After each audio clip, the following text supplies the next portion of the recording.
ibidda gubu yammuu biyya lafaatti dhufu warri hamaa hojjetanii fuula isaa duraa gugguufu irraan oolaa fakkaatanii keessaan hooyeyyii butaatu mana Waaqayyoo keessa jiraata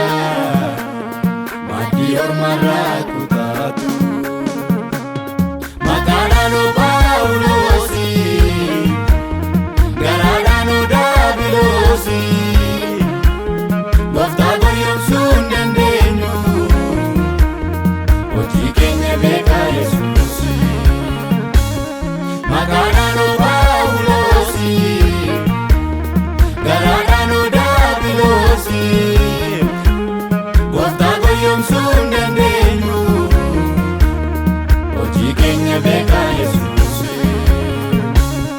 yaada isaa naanneffatu har'a namni hubatanii harka koo bal'iseen jira jedha Waaqayyo gooftaanii yaada isaa naanneffatu har'a namni hubatanii harka koo bal'iseen jira jedha Waaqayyo gooftaanii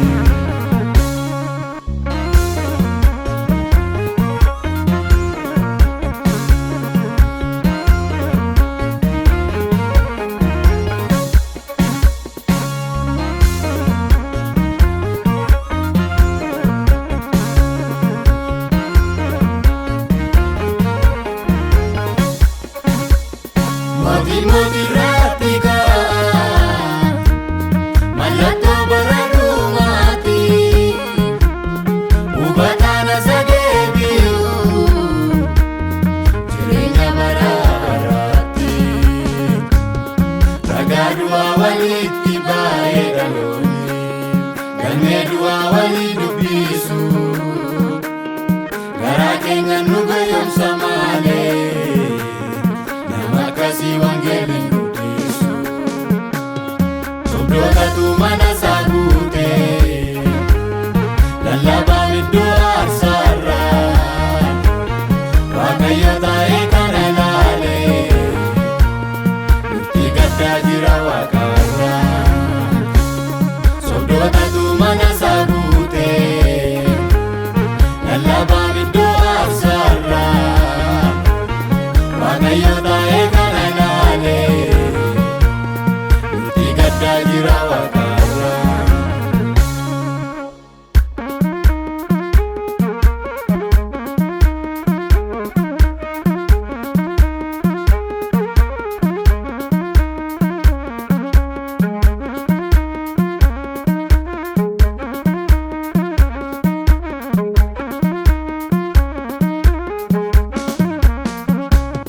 Hafuuricha bara dhumaa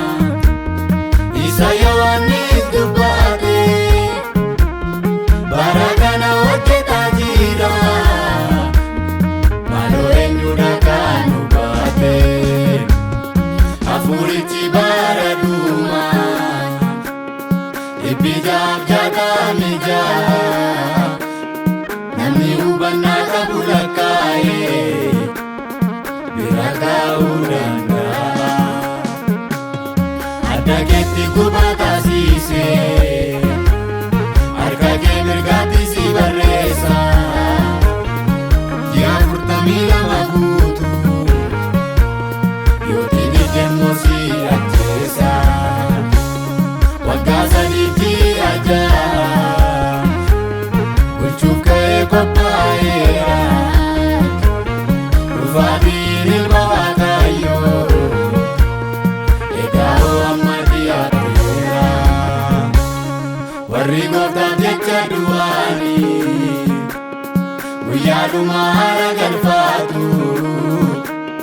warri mallatticha fudhatanii halkanii guyyaa gubbaatu mul'ata sadaffaa keessa akka jirru hin beekamiire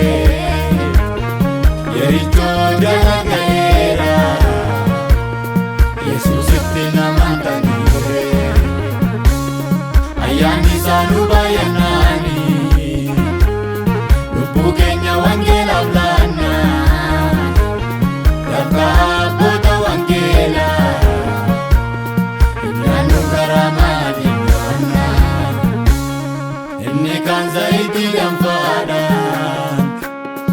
utuudhaan isaa gubatu dhiphina amma kana keessa namni badhee jedhee dubbatu.